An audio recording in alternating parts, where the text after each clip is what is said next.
Jasper, what's the latest? We're hearing from the Kurdish side that the airstrikes are actually being carried out at this stage. Yes, the incursion did begin actually with Turkish fighter bombers hitting 5 targets on the southern side of the Syrian town of Ras Al Ain. That's just across the border from the Turkish town of Ceylan Pinar. We've had no mention yet from Turkish reporters on the scene of troops actually crossing the border. There are no pictures of convoys of Turkish vehicles going across the border yet. Turkey is thought to have some 5,000 to 10,000 troops ready to cross the border, and those include Arab proxy forces who are grouped together under the name of the Syrian National Army. They formerly called themselves the Free Syrian Army.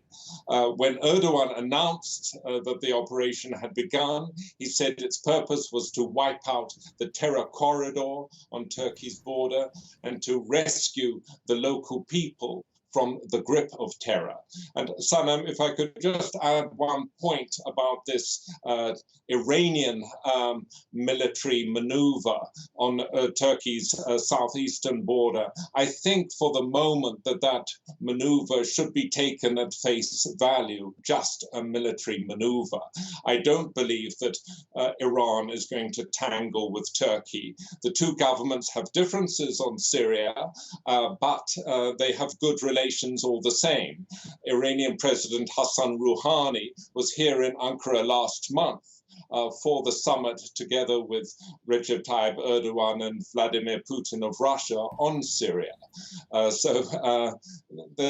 not going to be fighting across the Iranian-Turkish border, that's for sure. Indeed, Jasper, and this is certainly not the first time that a maneuver of this kind has been carried out by the Iranians in the north of their border.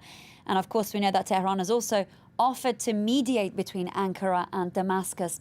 Now, moving on from that, Jasper, Donald Trump had threatened Turkey with heavy punitive measures, sanctions, but clearly that wasn't enough to prevent this move.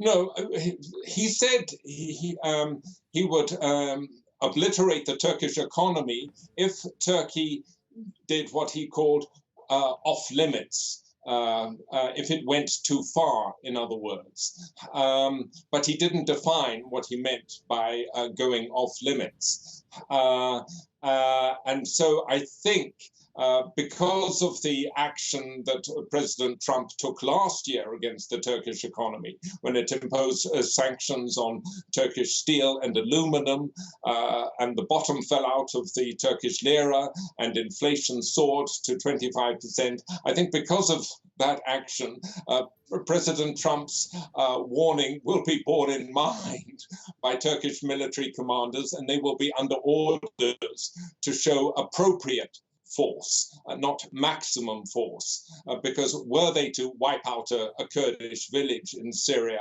that could provoke an outcry in the US Congress and cause Trump to impose sanctions, which would hurt the Turkish economy again.